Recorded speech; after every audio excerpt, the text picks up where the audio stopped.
Sou o cordelista e poeta Marciano Medeiros, iniciando uma nova fase no canal MBM Produções. Hoje tenho a satisfação de receber para uma entrevista a doutora Núbia Frutuoso, pedagoga e mestra em educação pela Universidade de Pernambuco, com doutorado e pós-doutorado concluídos na França. Além disso, é professora, escritora e poetisa. Boa tarde, Núbia Frutuoso. Suas considerações iniciais, por gentileza. Boa tarde, poeta Marciano. Gostaria de agradecer o convite por estar neste momento aqui para conversar com vocês. E eu me sinto muito honrada em participar dessa nova fase do canal e falar um pouquinho sobre Núbia, né? Núbia, eu sou uma sertaneja de Açu, do Rio Grande do Norte, que vivi a minha infância entre a cidade de Açu e as fazendas da minha família, e depois eu fui descobrindo novos horizontes, descobrindo mundos, descobrindo espaços, e quando eu tinha aproximadamente 7 anos, vim morar em Açu para estudar. Depois eu me casei em 84, fui morar em Fernando de Noronha, na ilha de Fernando de Noronha, e desbravei muitas terras no Brasil. Antes, por ser casada com militar, então muitos lugares no Brasil eu tive acesso. Fiz a minha formação em Pernambuco, na Universidade Federal de Pernambuco. Sou pedagoga, como você falou. Também sou mestre em educação pela Universidade Federal de Pernambuco. E sou doutora em educação e pós-doutora pela Universidade de Lyon, França, na qual eu já parti em 2004 para uma nova aventura. Também, como você falou, sou professora do Instituto Federal de Pernambuco, ainda continuo em atividade nas disciplinas da área de meio ambiente, eu trabalho com meio ambiente. Sou aposentada da graduação, mas eu sou colaboradora no mestrado em meio ambiente em Pernambuco. E também, recentemente, as minhas novas aventuras são descobrir as poesias, os livros, me tornei escritora em 2018, por acaso. Muito bem, você já deu aqui um bom resumo da sua trajetória e o nosso programa vai valorizar essa questão da memorialística, da sentimentalidade, porque, como dizia Câmara Cascudo, o brasileiro é, antes de tudo, um sentimental. Eu gostaria que você desse mais alguns detalhes da sua infância de menina em uma fazenda de Açu, como era a sua vivência? Para dar mais detalhes sobre a minha infância, eu gostaria de começar por um poema que eu escrevi para o meu pai, em homenagem ao meu pai. Eu sou filha de um poeta. E esse poema ele vem descrevendo muitos aspectos da minha vida, da minha infância. E assim eu descrevo exatamente, ele tem muitos aspectos da realidade, na qual eu descrevo como eu vivia e o que eu aprendi e o que eu sou, que hoje eu sou também a influência que eu recebi dos meus pais. Eu posso declamar esse poema? Fique à vontade. Eu sou filha de Açu, da terra da poesia, que muito me cultivou, me embalando na magia. O meu pai era um poeta, gostava de vaquejada. Quando o gado ia juntar, tirava uma boa toada. As rimas da cantoria, que ficava a contemplar, aboios emboladas, que vivia a escutar. Até mesmo nos calungas, que meu pai muito gostava, até mesmo se arriscava com os bonecos conversar. Tinha na casa ou na fazenda, espetáculo e poesia, era grande animação e de muita cantoria. Mesmo na escuridão, um pequeno candeeiro, ao som de um violão, alumiava o terreiro. Às vezes era a sanfona, que o meu pai muito apreciava. A festa era animada com as notas que ele tocava. Foi assim que eu cresci, apreciando a cultura, o registro em mim ficou, no cérebro e no coração. Agradeço ao passado e também ao meu pai amado pela minha educação. Muito bonito o seu poema. Como é que surgiu a inspiração para escrever esse poema? Esse poema porque, na verdade, na fazenda, principalmente na fazenda Cachoeira, que eu já era maior, eu nasci no Canto Fino, que era uma fazenda... Canto Fino é uma fazenda da sua família? Também da minha família. Fica próximo, a Cachoeira e o Canto Fino não são longes. Então, os meus avós tinham fazendas, né? Eles vieram, alguns do Seridó vieram para Sul e compraram terras, né? Eram criadores de gado também. E assim, no Canto Fino eu não lembro muito, mas na Cachoeira eu já lembro. E ali o meu pai tornou a nossa casa na fazenda um espetáculo. Tinha cantoria? Cantoria, ele contratava cantadores de viola quando iam fazer debulhas de feijão, quando ele convidava os vizinhos das fazendas, ele contratava cantadores de viola, ele contratava também pessoas, os calungas, né? Os mamulengos, né? Que hoje chamam modernos, mas eram os calungas. E o meu pai gostava também de ir para trás do palco e também ficar conversando. Então, assim, a sanfona, meu pai tocava, eu gostava. Hoje, eu sou uma nordestina da gema, porque o forró de raiz, para mim, é muito enraigado. Porque eu cresci escutando forró, porque papai tocava. Era sanfoneiro também? Sanfoneiro, papai era sanfoneiro. Qual é o nome dele, do seu pai? João Batista Cabral. Agora, ele tocava mais assim, nas festas da família. Mas assim, quando ele era solteiro, eu não conheço, dizem que ele tocava nas festas também. Casamentos e em festas. Então, assim, eu nasci com esse traço cultural. E um outro elemento também, que papai também sempre trazia cordéis para casa. Clássicos. Os clássicos. Ele vinha para a Feira de Açu, porque a gente morava na fazenda. Todo sábado ele vinha fazer a feira e quando ele voltava trazia também os livrinhos, né, os cordéis. Então, assim, eu cresci nesse universo.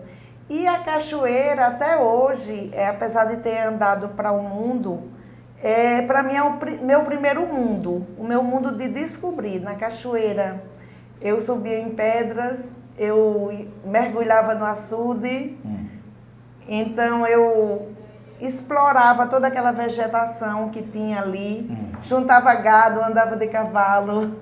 Então, assim, andava de jumento. De jumento. De pau de arara. Isso é uma história. Quando eu for contar sobre a minha formação, sim, porque eu ia da Cachoeira para outra fazenda, Canto Fino, que era da família também, eu ia no jumento. Andava em lombo de jumento.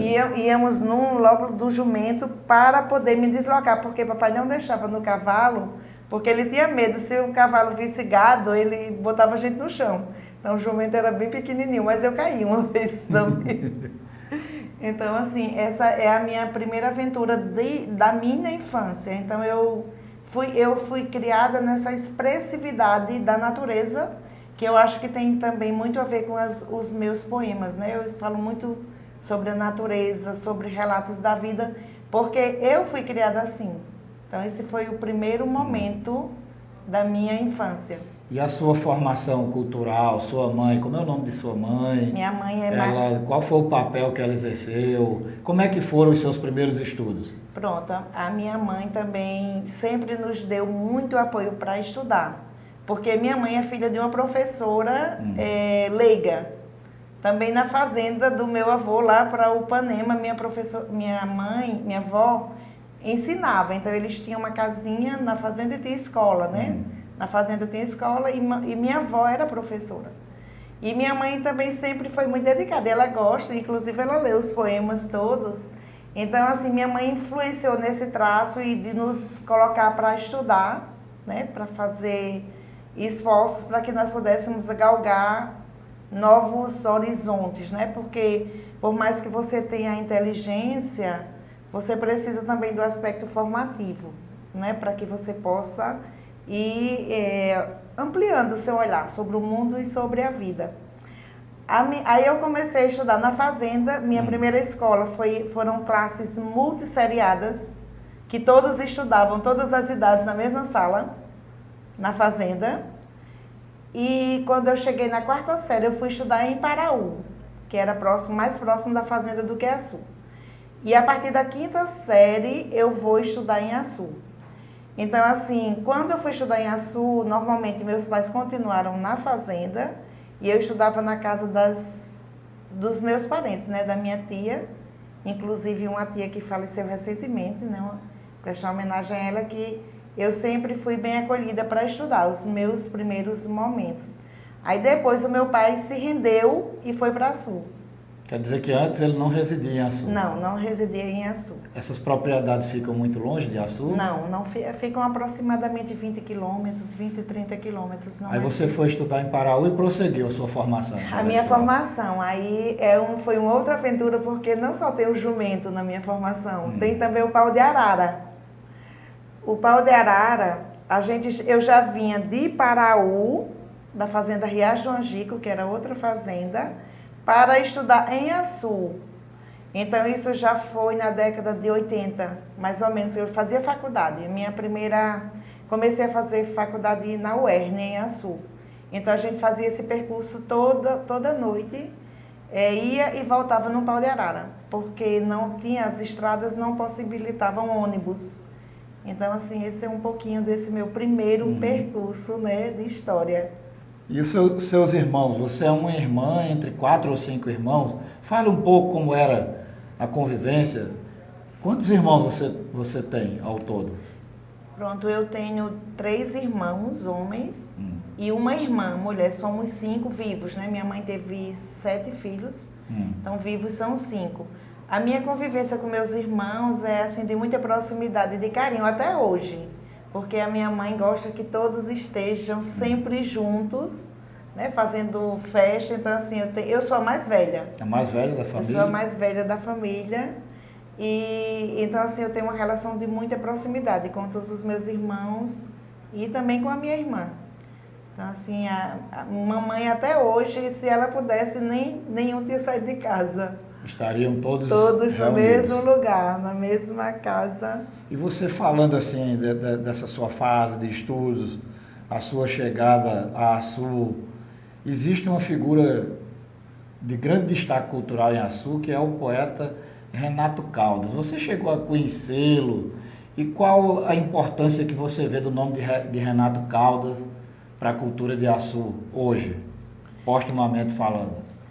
Eu conheci Renato Caldas, porque na década de 90, a partir da década de 70, eu já comecei a transitar mais entre Açu e a fazenda. Meu pai era assim, tem uma época que ele estava na fazenda e tem uma época que estava na cidade.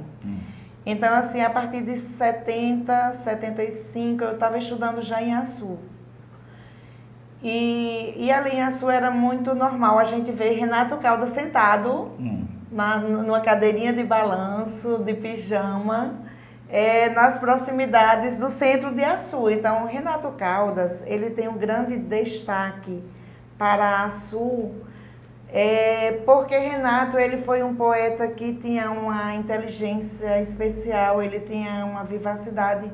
E ele, além de alguns trabalhos que ele tinha, ele também era um caixeiro viajante. Então, ele levou o nome de Açu para outros lugares, né, para Minas, para o Rio. E ele sempre estava levando novos elementos, né, porque ele também cantava, né, ele tocava. Quer dizer que ele cantava a poesia dele também? Também, ele era um boêmio, o Renato era um boêmio. Então, assim, todo mundo conhecia. Então, eu convivi também com o Renato, eu não tinha o olhar que eu tenho para Renato hoje, né? Porque eu era uma criança. Mas Renato era convivial dentro da nossa cidade. E Renato tem muita expressividade, principalmente na terra da poesia, né? Açu é considerada a terra da poesia hoje, que antigamente era a terra das poetas. Né? Exatamente. Agora mudou, é terra da poesia. Tem outros nomes de destaque, além de Renato Caldas? Temos muitos nomes. Hoje eu gostaria de mulheres também. Eu gostaria de fazer assim um destaque de um nome atual de um poeta que é o Boinho. Sim. O Boinho é um poeta que está com 90 anos e também é uma grande figura viva dos nossos poetas. Mas a sua é a terra da poesia, a gente teve... Paulo Varela, né? Temos Paulo Varela. Eu não gostaria de citar nomes para não... Porque eu vou ser injusta, porque são muitos nomes. Mas como você me perguntou especificamente por Renato Caldas, mas temos muitos poetas também contemporâneos. E grandes poetisas. E grandes poetisas também. A Nieto lançou um livro recentemente. Como é que foi Fonseca também, esse lançamento? Também foi. É um livro antigo que ela tinha escrito. Um livro que ela havia perdido. Sim. E ela encontrou, então ela lançou recentemente. Então, a Su respira poesia. Né? A gente, essa tradição da poesia açuense, ela é muito viva. Lógico que tem muita coisa para fazer, mas ela continua viva dentro da nossa memória. E você, nesse cenário de cultura, nessa efervescência, a Su sendo praticamente uma São José do Egito, Potiguar, aí você contou seus estudos em Paraú, e como foi a sua trajetória para a universidade em Recife, Pernambuco? Eu gostaria que você contasse aqui aos telespectadores do canal MBM Produções essa longa jornada, que eu posso dizer assim. Pronto. Antes de falar de Pernambuco, porque a minha história são muitas histórias, são muitas interfaces. Antes de ir para Recife, eu fiz o meu ginásio e o meu segundo grau em Açu. Estudei na escola Juscelino Kubitschek, que é uma escola que eu amo, e eu fui da primeira turma de magistério. Então, na década de 80, 82, 84, eu já me formava professora pela escola Juscelino Kubitschek. Então, aí fez o ginásio? Profissional, porque eu sou normalista, eu tenho muito prazer, apesar de ser doutora e ser pedagoga e ter outro, mas eu tenho muito orgulho de ser normalista, porque foi o normal pedagógico antigo que me tornou professora. Então, assim, até hoje isso é uma memória viva. E para mim, assim, eu estava ontem falando com a diretora do José Correia, que foi onde eu fiz o meu estágio de observação, eu ainda tenho o meu memorial de conclusão do magistério, normal, para você ver como eu gosto de guardar esses elementos históricos.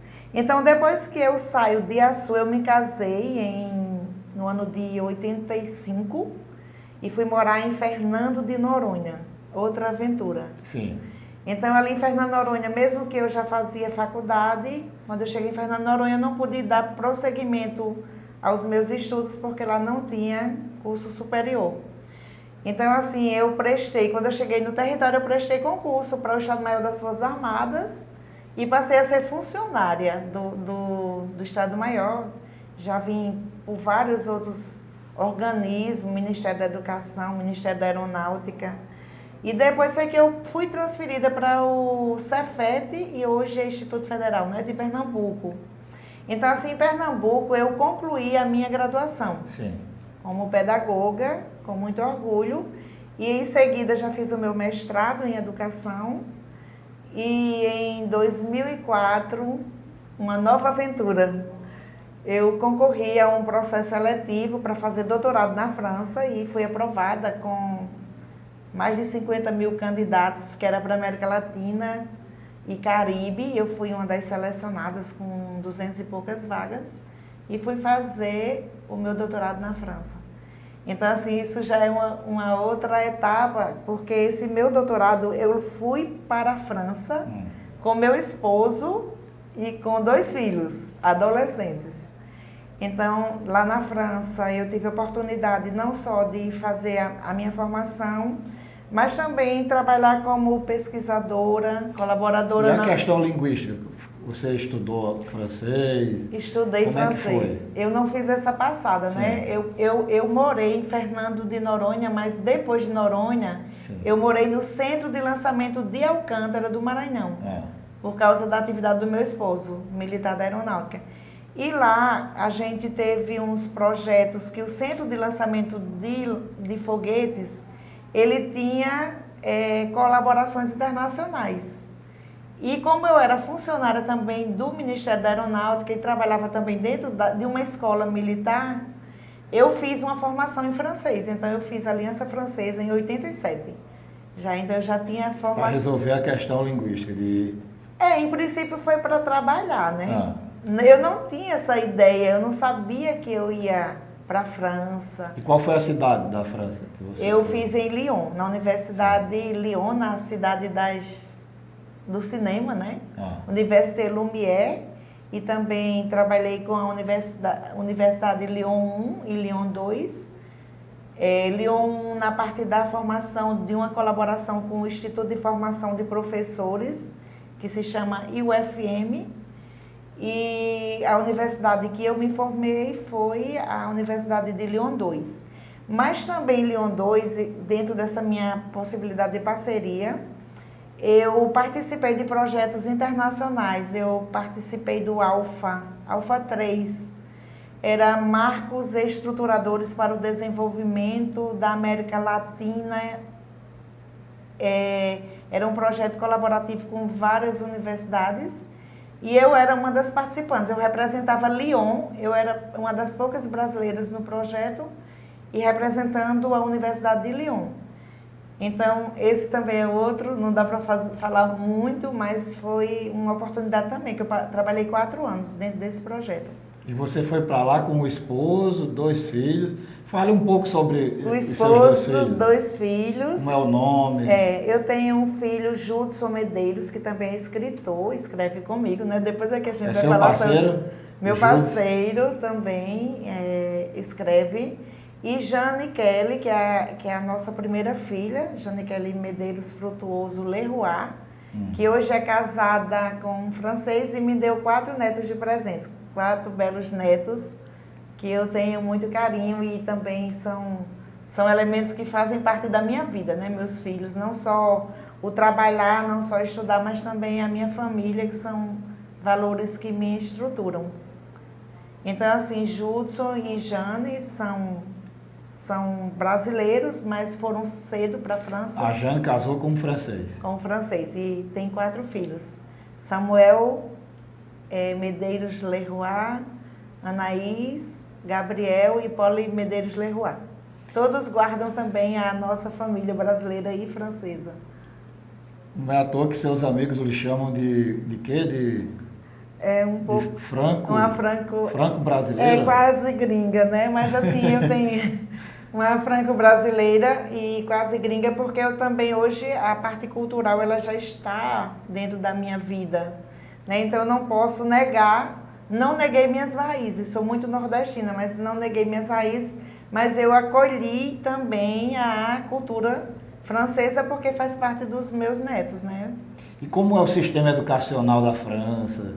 Eu considero o sistema educacional francês muito organizado, pois eles têm um nível de estruturação de políticas públicas centralizadas e tanto faz você estar estudando em Paris como estar estudando numa cidadezinha do interior. Então a qualidade do ensino vai ser a mesma, porque o professor ele é formado pelo Estado. Então primeiramente o professor ele passa por um concurso de formação. E depois, quando ele entra no concurso, ele é formado para o Estado para executar a atividade da docência. Então, ele não faz uma formação e depois fica solto. Não, ele já é formado para ser professor. E assim, o sistema francês, ele ainda tem regras, tipo o baccalaureat, que é do tempo de Napoleão. Né? Foi instituído. Então, assim, eles têm esses princípios e essas rigidez, a rigidez, não diria que rigidez, mas a sistemática. Agora, é verdade que hoje, com o mundo globalizado, alguns valores, eles começam a ser, não tirados, mas começam a ter mais interferências, né, de outros elementos. Mas, por exemplo, eu considero a formação francesa como uma formação multidimensional, humana, porque eles trabalham não só o conteúdo, mas eles têm o lado da arte, da música, da história, de tudo, do cinema, da poesia. Então, assim, por isso que eu acho que eu gosto muito do sistema francês e, inclusive, a minha tese de doutorado eu fiz uma análise, dos sistemas brasileiros, né, das políticas públicas na França e no Brasil.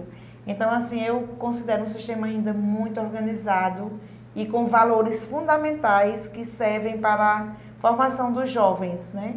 E esse seu vínculo com a universidade lá na França permanece? Você voltou ao Brasil há menos de um ano. Pretende voltar? Tem continuidade? Permanece esse vínculo? Pronto, esse meu vínculo com a França, antes de eu me aposentar, eu tinha tipo contratos, né? Sim. Eu tinha contratos de parceria, não era um contrato de trabalho financeiro, mas participava de um contrato assinado para determinadas atividades. Hoje, como eu me aposentei da graduação e eu não quis mais assumir vínculos fixos, então o meu vínculo com a França continua sim, mas de forma colaborativa, né? De participar em bancas, de participar em palestras, de orientar um aluno, de passar lá e dar uma palestra e de analisar projetos. Dissertações, e ainda continuo também fazendo parte dos laboratórios. Eu recebo diariamente todo o material que é produzido, informações do laboratório que eu faço parte de pesquisa. Então é uma forma também de atualização, né? Eu sempre estou atualizada porque eu estou nessa evidência, mas eu não estou mais com aquelas atividades que eu tinha compromisso de tê-las, Mas né? ainda vai ter necessidade de voltar para Lyon? Para a França? Para a França? Eu sempre estou na França e no Brasil, né? Por vários motivos, porque assim, a França é o meu berço, eu me formei lá. O berço cultural, né? Não só cultural, mas é o meu berço mais científico. Sim. Então, assim, como eu trabalho com políticas públicas, é necessário que eu esteja sempre atualizando. Então, voltar para a França, ver o que é que publicaram, são formas de atualizações da minha própria tese de doutorado. Então, assim, e essas colaborações pontuais quando são necessárias, sim. Mas hoje eu prefiro ficar mais solta, né? Até mesmo aqui no Brasil, eu continuo dando aula no mestrado, mas eu já tenho a dinâmica de não estar indo para Pernambuco como eu ia toda semana.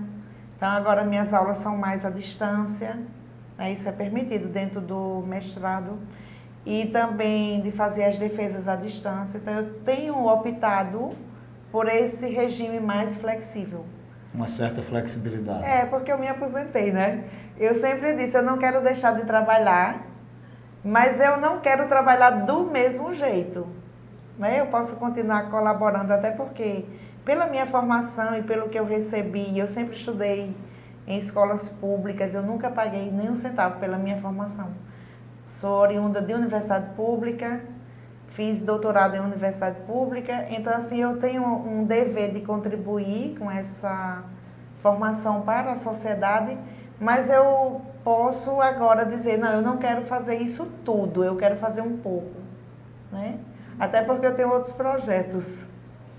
Em múltiplas atividades, além de todo esse intercâmbio, doutorado e pós-doutorado, a escritora e poetisa Núbia Frutuoso também teve tempo de se dedicar às letras. Eu andei olhando o currículo, publicou mais de 8 livros e a sua primeira publicação foi uma homenagem ao neto Samuel. Como é isso? Explique melhor os detalhes dessa sua primeira obra, a sua obra de estreia no mundo da ficção infanto-juvenil. Pronto, o meu primeiro livro, ele foi uma homenagem. Eu não planejei ser escritora. Sim. Eu não planejei muitas coisas na minha vida. Elas foram acontecendo. Mas quando nasceu o meu primeiro neto, eu, uma avó assim, muito dedicada e muito feliz por ter um neto, eu resolvi, quando ele fez 5 anos, fazer um livro para presenteá-lo. Porque eu sempre o motivei a ler. Eu não sou uma avó de dar presentes materiais para os netos. Os meus presentes sempre eram livros. Então, assim, tive a ideia, quando Samuel fez 5 anos, vou fazer um livro para Samuel. E esse livro, ele é um pouco... Eu Era Uma Vez, que é o meu primeiro livro, que me escreve, que me torna escritora, que vem falando exatamente da saga da avó que ensinou o neto a ler, e o neto um dia ele fica aperreado porque não tem mais livros, né, para ler, que ele gostava muito de ler.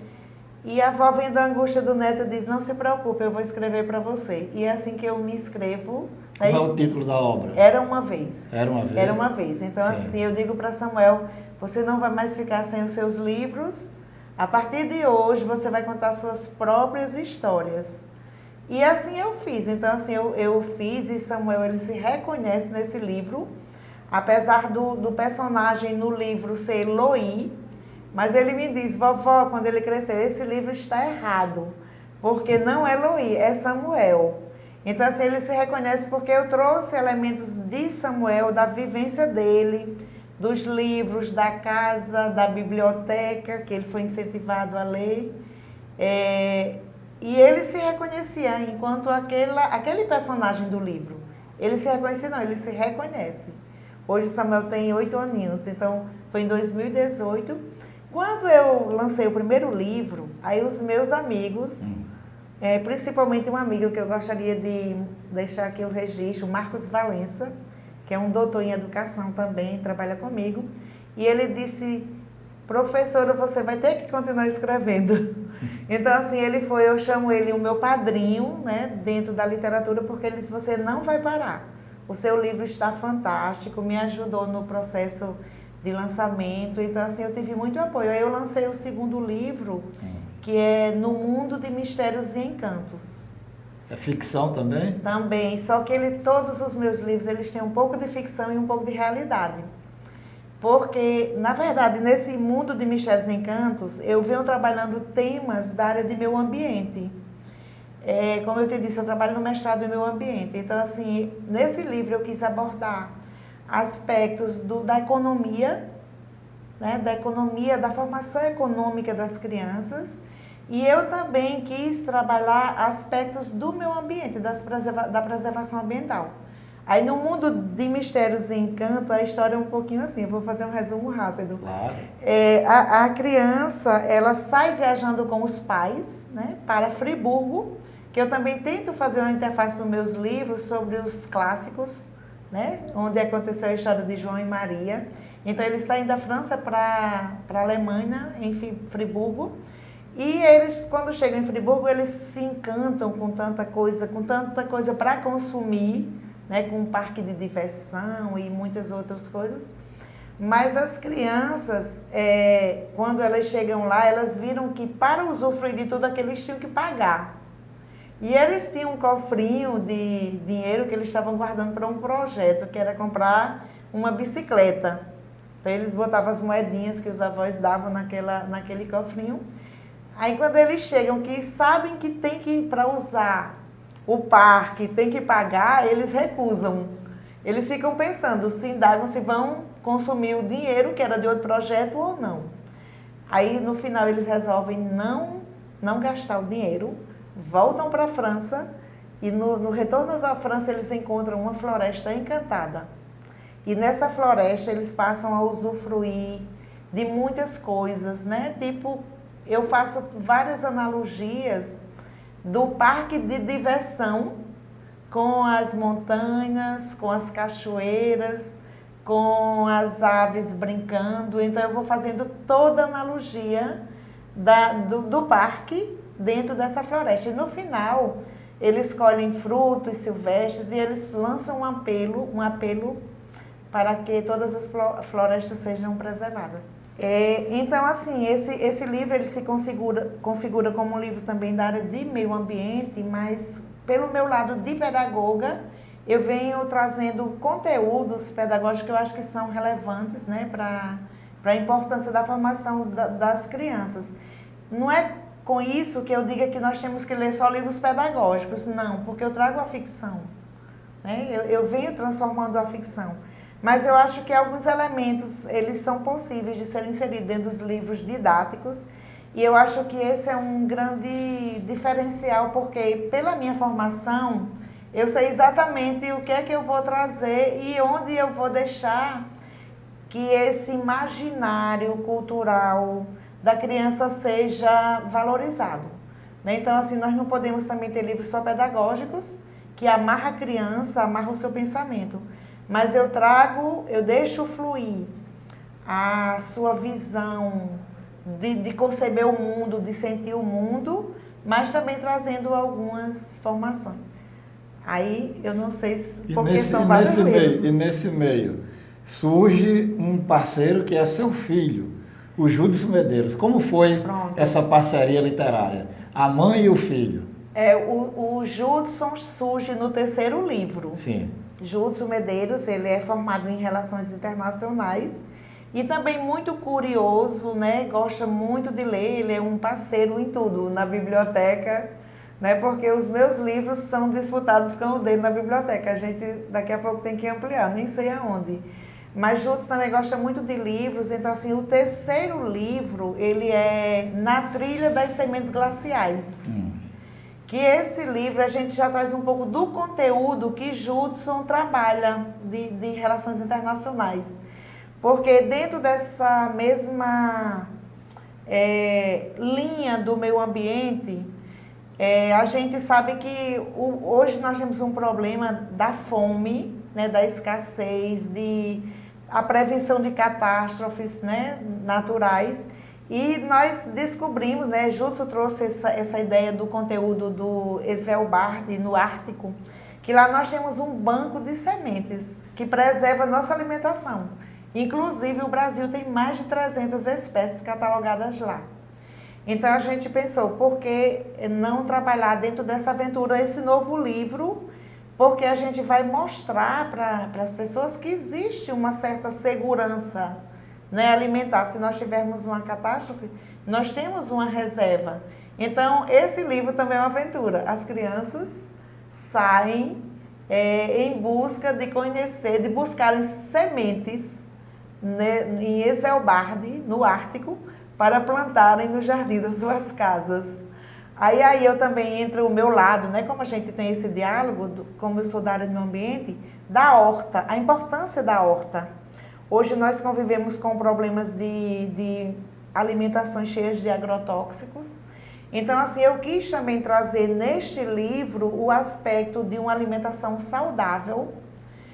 Então, quando eu trago a questão da horta, primeiro a gente tanto dá esse conhecimento que muitos não sabem, né, desse banco de sementes que tem as nossas sementes também, mas também, como assim, a gente chama a atenção, olha, você pode plantar, né? A criança pode plantar no seu muro, numa bacia, num balde, alguma coisa que ele possa consumir, pode plantar frutas.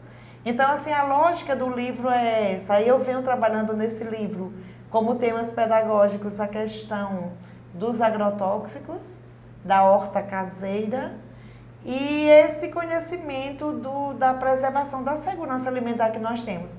Eu sei que os meninos saem numa grande aventura, quem lê meus livros sabe disso, mas essas crianças não param, né? A gente sempre traz muita aventura para os livros.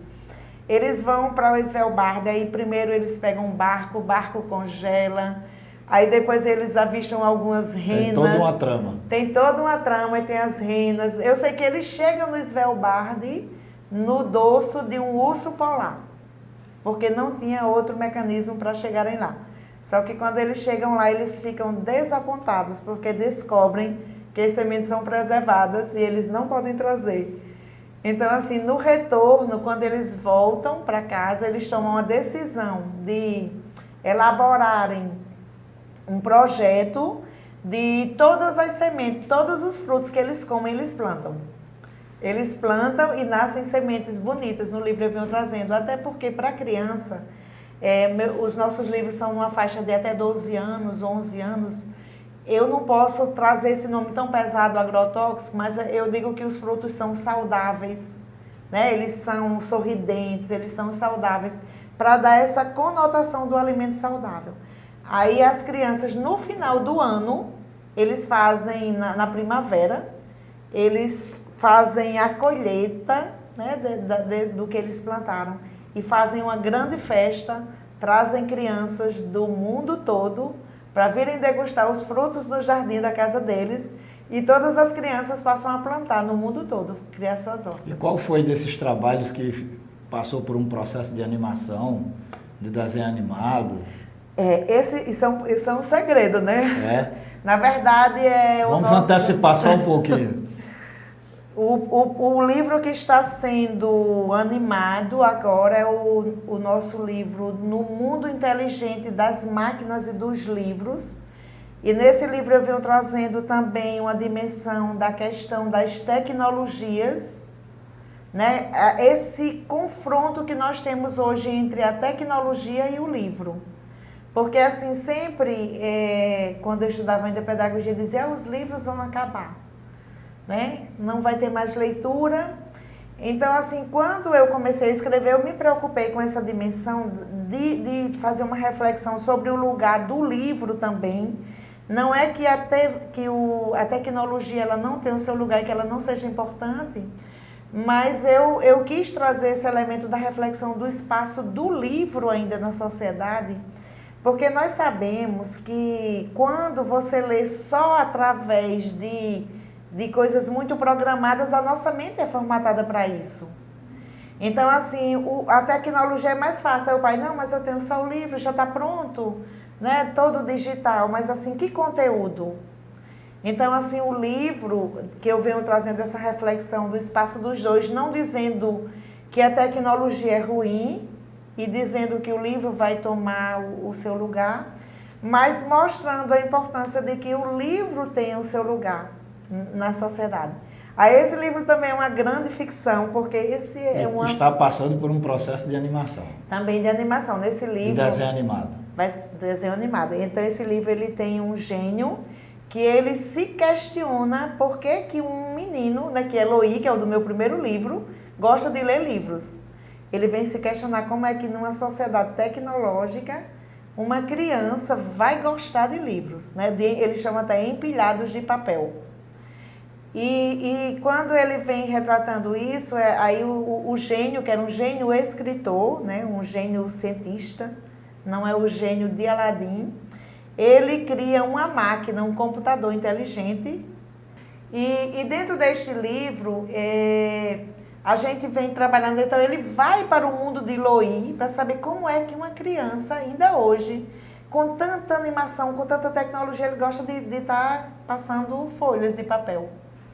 E assim tem uma saga interessante porque a gente vai, aí eles têm um momento que eles vão para uma floresta, levam o computador, vai o livro e eles vão tentar descobrir as virtudes de cada um, né? E nessa sua peripécia de escrever, eu tenho certeza que você conquista leitores das mais variadas regiões do país. Há poucos dias eu estava conversando com uma parceira sua de cultura, a poetisa Maria Wilma, e ela me falou de uns vídeos que duas garotinhas de Mato Grosso mandaram, falando de um desses seus trabalhos. Como é que foi isso? Como é o nome dessas garotas? Quando foi que você recebeu esses vídeos? Você acha isso um reconhecimento importante? Na verdade, essas duas garotas, foi assim, Maria Wilma, um abraço Maria Wilma, se ela tiver acesso a esse vídeo, ela presenteou duas crianças de Mato Grosso do Sul com os meus livros. Duas irmãs, eu sei bem a Sofia. Uhum. Então, assim, essas crianças, elas, quando receberam o meu livro, o nosso livro, né, meu e de Justos, elas ficaram encantadas e começaram a mandar vídeos para mim. Elas lendo o livro e comentando os textos. E assim, elas ficaram encantadas porque foi uma forma de contato que elas tiveram com a escritora. E assim, eu tenho leitoras em vários lugares, né? Tenho leitores também na França. Os meus netos são os primeiros que leem meus livros, todos, e em outros estados também. Então, eu sempre gosto de conversar com as crianças e hoje eu já sou reconhecida. Quando é que vai sair o outro, né? As crianças ficam me perguntando, quando vai sair os novos livros? Então, assim, esse livro, essas crianças, elas são muito importantes. É um reconhecimento, sim, do trabalho. Né? Quando as crianças mandam vídeo para você dizendo que recebeu o seu livro, que gostou. É verdade que tem um incentivo do pai, tem outros que postam no Face. Eu sempre recebo cartinhas, né? Hoje as cartinhas são virtuais, das crianças mostrando que eles gostaram e falando dos livros. Então, isso é bem interessante.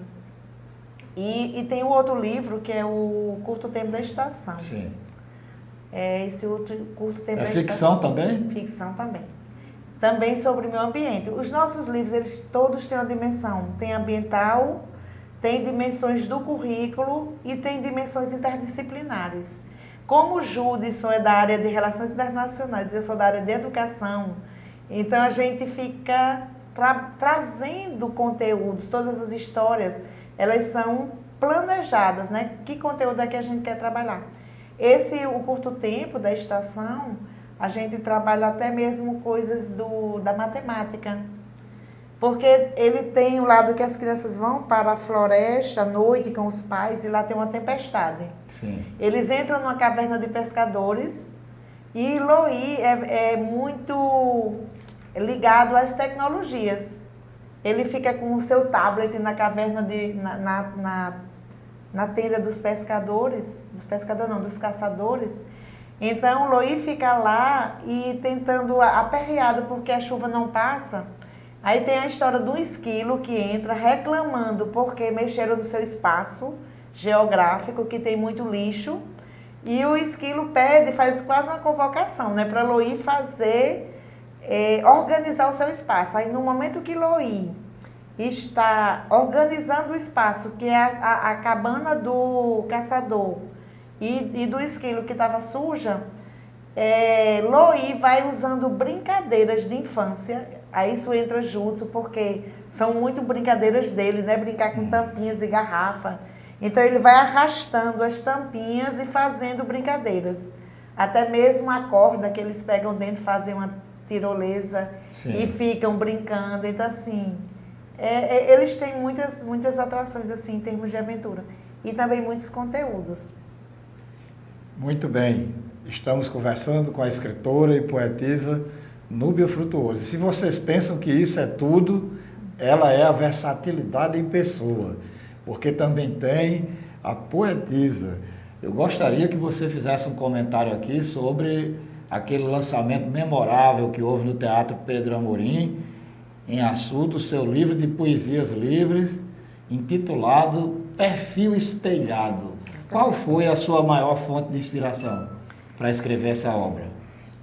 Na verdade, eu escrevo poesias desde criança, desde 8 anos de idade que eu escrevo poesias. Sim. Só que eu escrevia poesias espontâneas na escola, uma quadrinha, vai ter o dia comemorativo tal. Eu escrevia, me pediam uma quadra, eu fazia, mas eu nunca me considerei poetisa.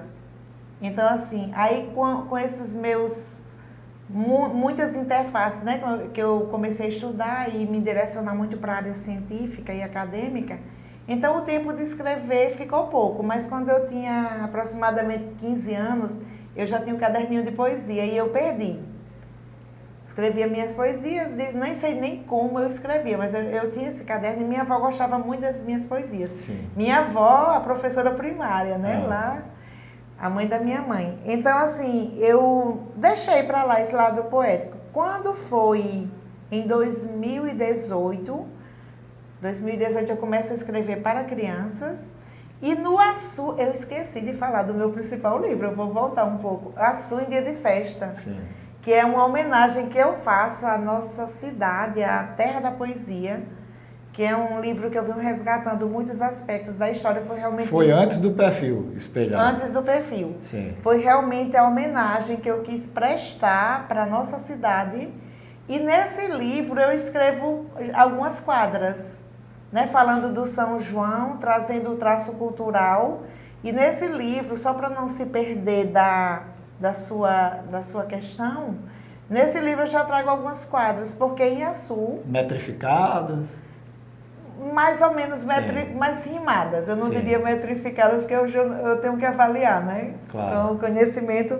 Mas elas são rimadas. Já tem algumas... Mas foi uma espécie de preparação para o Perfil Espelhado. Para o Perfil Espelhado. Então, assim, o Perfil Espelhado, aí eu comecei, eu gostaria de dizer que eu faço parte de alguns movimentos culturais, né? O Celebra-se Poesia, primeiramente, que foi onde me enraizou. É um grupo de WhatsApp? É um grupo não só de WhatsApp, é um movimento cultural de Açu, que teve início em 2018. E tem presidente? Tem presidente, tem toda uma estrutura e assim, tem trabalhos. Então, assim, esse grupo, ele vem resgatando os poetas e Poetisas Açuenses. E deram uma força para você editar o Perfil Espelhado. Me deram uma força para divulgar, me motivar, exatamente, no lançamento, não na edição, mas para participar do lançamento. E o Celebras Poesia foi um dos grupos que me motivou a começar a escrever.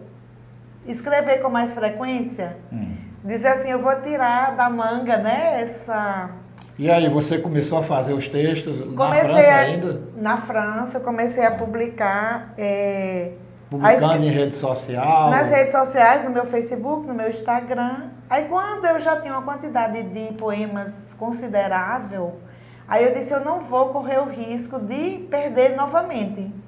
Aí eu tive a ideia de publicar o Perfil Espelhado. Mostra aqui para os telespectadores. E o Perfil Espelhado é o título do meu livro e é uma poesia. É um dos títulos de poesia do livro? Eu posso ler o poema do Perfil Espelhado? À vontade. Ou eu deixo para o final, talvez. Não? Não, leia agora. Vou ler o Perfil Espelhado. Eu queria dizer o que eu penso, colorir com tinta e pincel uma tela num jardim suspenso, mas as letras não cabem em papel. Registrar nela o sentimento, escrever no quadro a canção da poesia com encantamento, a alegria do meu coração. Vou desenhar um jardim floreado com as cores que me dão encanto, refletindo o perfil espelhado, que por vezes enxuga meu pranto.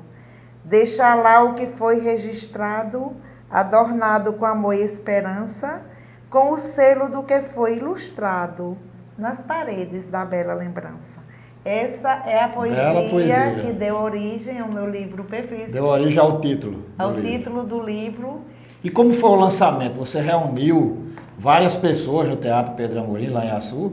Eu gostaria de dizer assim, esse livro, Perfil Espelhado, ele tem muita coisa, ele me representa. É um pouco uma biografia em poesia, porque ele me representa, porque ele vem falando dos meus sentimentos, da minha visão de mundo, da minha visão das coisas, da família, do ser e da minha projeção de futuro, né? Porque eu acho que ainda não comecei, não parei ainda, né? Então, assim, esse lançamento foi um lançamento lindo em Açu.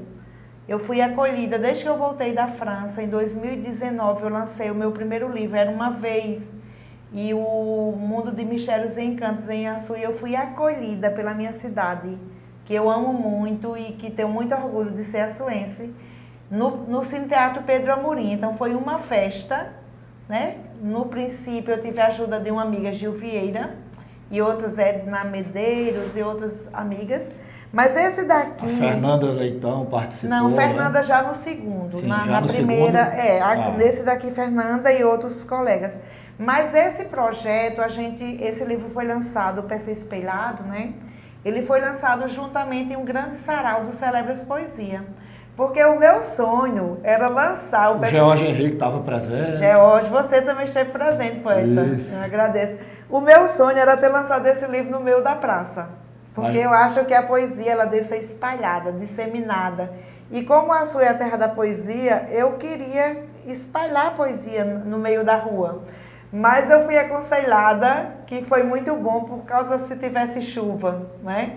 Paulo de Saleitão, que era o secretário também de Cultura, Francisco de Assis Medeiro, presidente da Academia de Letras, que também é o vice-presidente do Celebras Poesia, Aldo Cardoso, que é o presidente do Celebras Poesia.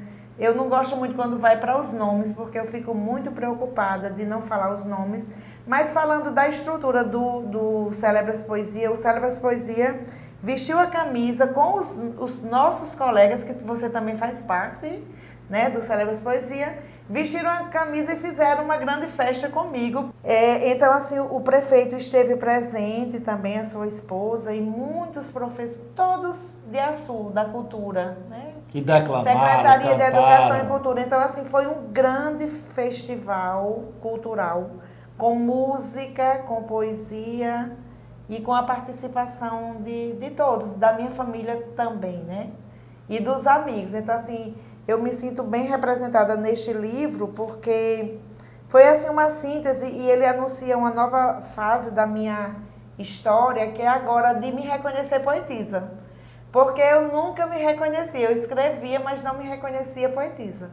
Então esse livro aqui eu digo, né, em 2021, eu digo para a sociedade, e agora eu também sou poetisa. E agora eu também faço parte, né, da história da nossa cidade de escrever para adultos, da terra da poesia. E a ALAMP na sua vida, quem é que preside? É Flauzineide Moura? Pronto. Como é que surgiu a sua entrada na ALAMP? Qual foi o seu papel ou dentro dessa sociedade literária aqui do Rio Grande do Norte? Pronto, eu disse eu faço parte de algumas sociedades e a segunda, né, primeiro eu fui para o Celebra-se Poesia e através do Celebra-se Poesia eu fui indicada para a ALAMP por Edna Medeiros, Sim. Que é minha amiga de infância e já fazia parte da ALAMP. Ela é a primeira lampeana de Açu. Então, assim, eu fui, agradeço o convite de Edinha, a indicação, e também de Flauzineide Moura Machado. Que é a presidente. A presidente, e na ALAMP eu passei 2 anos como vice-presidente da sociedade. É uma sociedade de mulheres, né, que escrevem poesias do Rio Grande do Norte. O requisito é ser poetisa, escritora e ser do Rio Grande do Norte. Então, não tem mulheres de outros lugares. Então, é uma associação fantástica também, que veio oriunda de um trabalho de Flauzineide, que foi se configurando de fazer com que o trabalho das mulheres eles pudessem ter uma projeção. Então, assim, eu passei com muito orgulho 2 anos na vice-presidência e hoje faço parte, né? Continuo integrando como membro da ALAMP. Então, é uma sociedade muito relevante para as mulheres e para a cultura. E conhecida no Brasil todo. Muito bem, essa é a poetisa Núbia Frutuoso, mas não para por aqui.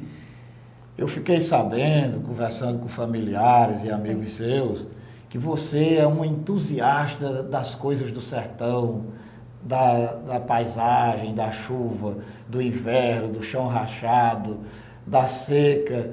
Você também começou, agora há pouco, a trabalhar isso, glosas e motes, poesias populares, falando dessas temáticas. Como é que você está se sentindo trabalhando também dentro de uma poesia fixa, com métrica, com rima, tratando dessas temáticas do sertão? Eu nunca me imaginei escrevendo estruturas fixas. Sim. Porque eu sou uma pessoa muito versátil e, assim, às vezes eu quero fugir mesmo das regras, né? De todas as regras. Mas, assim, tem sido uma experiência muito importante, fazendo parte no grupo Desafios Poéticos, no qual é um grupo de poetas que também você faz parte. Uma verdadeira escola de poesia. Uma escola de poesia virtual e fixa. Então, eu comecei a me aventurar dentro da estrutura fixa nessas também. Temáticas sertanejas. Sertanejas, porque o sertão é a minha vida. Se alguém me perguntar, eu morei na França mais de 14 anos, o que é que tem mais de traço cultural? O que tem mais de traço cultural meu é o sertão. É a cachoeira, é o canto fino, entendeu? É o riacho do Angico, as temáticas do sertão, porque assim, isso faz parte da minha identidade. Quando eu saí para estudar fora, eu disse, eu vou aprender, mas depois eu volto para o meu lugar. Eu queria me descentrar. Inclusive, quando eu cheguei na França, eu abri mão um pouco dos escritores brasileiros para me aproximar dos escritores franceses, mas na minha dissertação, na minha tese, volto os escritores brasileiros dialogando. Então, assim, ir para a França, ir para o Brasil todo, para várias regiões, o Maranhão, que é um lugar assim, fantástico, o meu filho, Júlio, nasceu lá. Ah, seu filho é maranhense? Maranhense. Depois eu vou falar um pouquinho do nosso livro, né, que é em 2 versões, em português e em francês, que é exatamente uma homenagem a essa terra de nascimento. Eu sou muito de me aproximar dos lugares e de botar raízes onde eu passo, mas isso não significa que eu tiro as antigas raízes, eu vou botando mais, plantando. Você não abandonou a poesia livre, de jeito nenhum? De jeito nenhum, não abandonei. Aí quando eu comecei a escrever a poesia, livros para adultos, os meus escritores ficaram preocupados. Se eu iria abandonar os livros, as crianças, eu disse, de jeito nenhum. Então, as crianças o meu carro-chefe, né, de poesia, com certeza são as crianças, mas vou configurar também essas ideias, né, essa minha visão de mundo através da poesia livre e também da estrutura fixa, que eu estou amando agora. Comecei a fazer sonetos, né, glosas, decassílabos, e trazendo os temas do sertão que eu amo. E vem se destacando nos desafios poéticos, né? Eu já tive muitos destaques nos desafios poéticos. Eu normalmente não gosto de falar muito desse lado, né? Mas tenho sido reconhecida também por esse lado. Muitas amizades novas. Muitas amizades. Também participei do 9º festival Vamos Fazer Poesia. Na coletânea. Na coletânea. Do poeta Iranildo Marques, que ele promove, né? Exatamente. E aí, você mandou o seu trabalho para lá? Mandei. Eu tenho 4 glosas, né, publicadas. Na 9ª edição do Festival Vamos Fazer Poesia. Você pretende conhecer ainda o evento? Quem sabe? Pretendo conhecer, sim, porque todas as manifestações culturais são importantes. E lá, assim, é um evento muito relevante para a cultura popular. Então, eu diria que eu não tirei nada. Eu adicionei. Só acrescentou. Exatamente. Eu não vou dizer eu sou uma cordelista, eu não me considero. Eu sou uma pessoa que também escreve. Também escreve cordel, poesia livre, contos, narrativas, desafios, enredos diversos. Então, assim, eu não, hoje, até porque eu sou jovem nessa área, eu me considero muito jovem, tanto na poesia nordestina, né? De repente, daqui a um ano eu mudei de ideia. Vai para a trova, quem sabe? De repente eu vou para a trova, mas eu digo assim, conhecendo o meu desejo de estar passando em vários lugares, eu sei que a poesia nordestina ela tem um valor muito relevante na minha vida, por ser uma sertaneja, por ter sido incentivada pelo meu pai e por gostar dos elementos da cultura. Ela tem um lugar também especial na minha vida, mas não deixando as demais. Tem temas que eu digo, eu gosto de escrever isso livremente, livre para voar, sem ter nada. Mas você tem feito verdadeiras viagens de metáforas, nesses motes, no desafio eu tenho tido e tenho sido reconhecida, né, por essas incursões da estrutura fixa. E tenho gostado.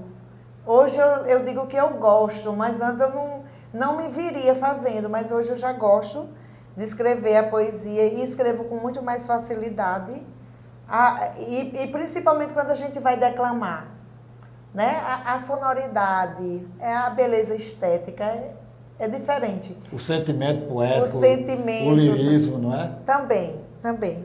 Mas assim, então eu diria que eu ficaria nesses grandes... Uma simbiose literária. De várias coisas, exatamente. Se alguém quiser fazer uma análise, você que é um estudioso aí da área, eu me enquadraria nessa área, até porque eu sou da área de educação, mas eu amo educação, filosofia, política, sociologia, e eu fui fazer pedagogia como meu primeiro curso, por ser um curso aglutinador e por eu poder transitar em diferentes áreas de conhecimento. Então, se eu gosto do conhecimento, eu me acho até um pouco kantiana em relação a isso, gosto de descobrir as coisas. Então, assim, na poesia também eu vou... Pretende escrever algum cordel ainda?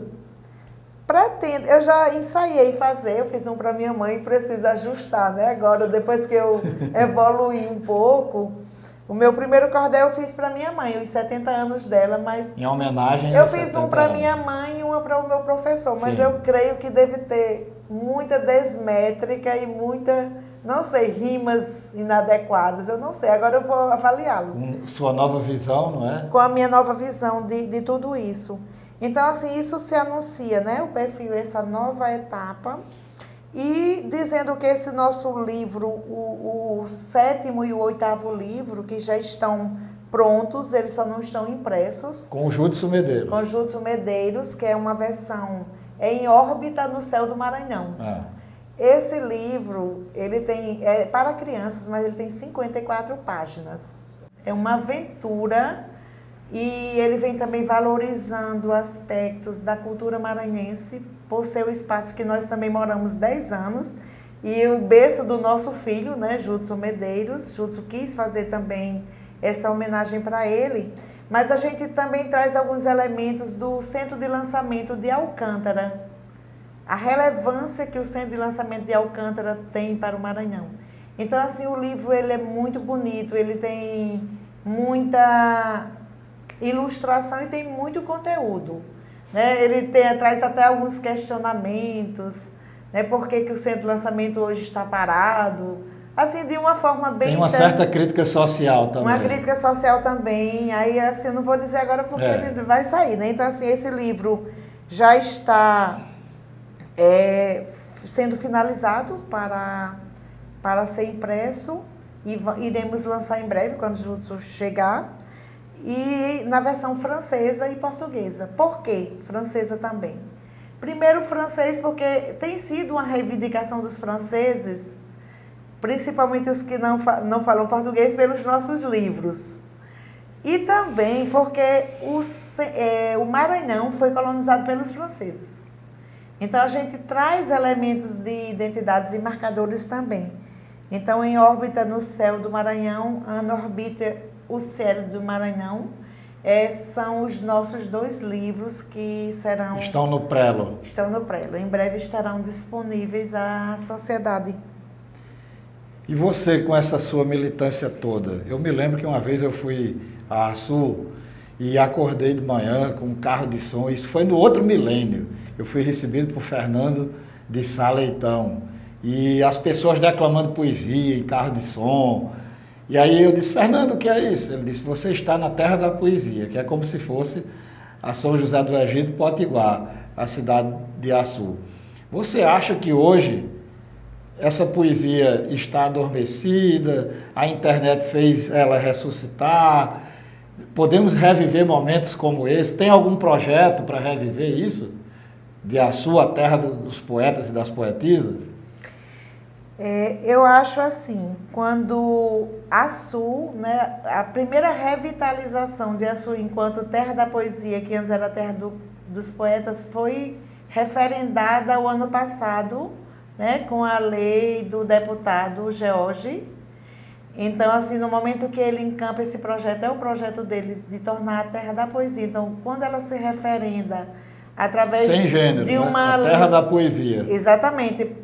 Porque Açu não só tem poetas, né? Muitas poetisas escrevem, não só atualmente, mas nós temos vários relatos de poetisas que já escreveram e que deixaram as suas marcas também.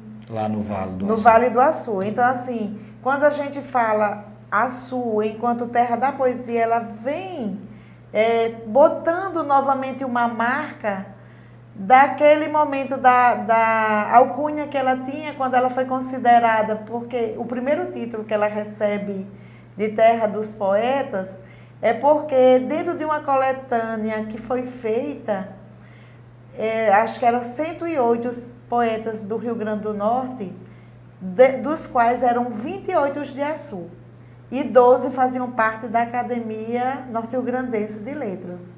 Então, assim, isso foi o primeiro traço. Então, quando ela volta agora a se perpetuar também como terra da poesia e Atenas norte-rio-grandense, de novo, ela bota um marco. Ela traz um novo marco. E o Celebra-se Poesia está marcando o território. O Celebra-se Poesia é um movimento cultural que teve início em 2018 e eu faço parte desde do início, né? Eu não estive no momento que foi um grande sarau em praça pública na frente da Casa da Cultura. Eu não estive nesse período porque eu estava na França, mas um dos meus poemas foram declamados lá, a Janela. Então, assim, esse movimento, ele está dizendo, estamos aqui, né? Açu tem poetas, né? Não é a terra só dos poetas que já ocorreram. A gente continua fazendo poesia. Então, assim, eu não estou dizendo que é somente o Celebra-se Poesia, porque tem muitos outros movimentos culturais dentro de Açu. Mas eu estou falando do Celebra-se Poesia porque eu sou secretária correspondente do Celebra-se, faço parte da diretoria e sei o quanto nós estamos lutando para que essas poesias, né, esses poetas que têm, não parem de escrever como eu parei por algum tempo. Então, assim, nós temos a vocação, nós temos a lei que regulamenta, nós temos a água do rio Piranhas, né, que nos sensibiliza para escrever. E assim, a gente tem que continuar escrevendo. Agora, precisa fazer muita coisa, sim. Precisamos alcançar muitos degraus ainda, né, para que mais movimentos, mais marcos, né, sejam deixados na cidade. Mas eu considero que Açu continua sendo a terra da poesia. Tem dificuldades? Tem. Precisa avançar muito. Mas estamos fazendo, sim. Usando, eu gosto muito de botar um pé, né? Em cada lugar estamos alcançando degraus. E temos o Celebra-se Poesia, tem uns projetos também fantásticos, que um dos projetos dele é levar a poesia para as escolas. E já tem um projeto da poetisa Isabel Firmino, que ela me convidou também para fazer parte, que ela também quer trabalhar para o reconhecimento dos poetas açuenses. E, assim, esse é um outro momento, né, que a gente vai fazer para que a Açu se consolide cada dia mais. E a escola, ela forma. Às vezes as pessoas, os críticos dizem, mas não tem, a terra já teve. Eu não considero. Porque eu fui sensibilizada na escola pela poesia, pelos meus pais, né, em casa, pelo meu pai principalmente, que era muito ligado à cultura, mas pela escola também, quando me pediam para fazer uma quadra. Então, isso é um processo de sensibilização. Então, eu continuo dizendo, a Açu continua sendo a terra da poesia. E vamos andar mais, né, para que as gerações, para que os meus netos... Né, quando eu falo para o meu neto, eu venho falando da poesia e o meu neto começa a falar em poesia. Né, porque tem todo um simbolismo nisso. Eu digo, olha, na minha terra, na cidade, a gente escreve assim, e ele me responde em versos. E essa é a resposta que eles falam português, os seus netos? Só um que fala um pouquinho, né, o de 8 anos, a de 7 anos vai aprender mais. Né? Então, assim, eles não falam, mas nós trabalhamos estamos usando as estratégias para que todos sejam bilíngues. Porque ser brasileiro é também falar português e ter a cultura também. Que coisa então, boa. É por isso que eu trago no livro Açu em Dia de Festa, que é uma imersão da minha linhagem francesa na cultura açuense, para que eles possam valorizar a terra dos avós, né? E para que eles possam também propagar essa cultura onde eles estejam. Muito bem, agradeço a sua participação. Este é o canal MBM Produções. Tive a grata satisfação de trocar ideias e dialogar com a doutora em pedagogia, escritora e poetisa franco-brasileira Núbia Frutuoso. Gostaria que você fizesse as suas considerações finais e terminasse essa nossa conversa com um dos poemas do seu belo livro, Perfil Espelhado. Eu gostaria de agradecer o poeta e cordelista Marciano Medeiros pelo convite e dizer assim do prazer de participar desta conversa, né, com você. E agradecer a MBM Produções, Marconi Medeiros, que está aqui nos assistindo. E, assim, para mim foi um grande prazer e um grande privilégio de poder compartilhar um pouco das minhas vivências e das minhas experiências. E, para encerrar, eu sei que o ser humano ele precisa de uma completude em todos os elementos, né? Para ele ser um ser estável, um ser que tem, né, equilíbrio na sociedade. Ele precisa de muitos elementos. E um deles, para mim, que é essencial, que eu não seria nada do que eu sou se eu não tivesse Deus como a fonte que me ilumina e a fonte que me direciona. Aí eu vou declamar, eu vou fechar essa nossa conversa com o meu poema do Perfil Espelhado Sem Deus. Sem Deus, eu perderia a razão e o sonhar. Seria trôpego meu caminhar, angustiado meu coração. Não teria luz para brilhar, como uma folha levada ao vento, vagando triste sem acalento, de uma música para me embalar. Eu perderia a rota na condução, a esperança estaria distante. No caminhar eu seria um errante, um companheiro da solidão. Seria um barco sem prumo e direção. O meu silêncio seria um grito, o meu olhar opaco e aflito, buscando chegar em alguma estação. Então, Deus é a minha fonte, né, de inspiração, Muito de obrigado. vida, e agradeço a todos.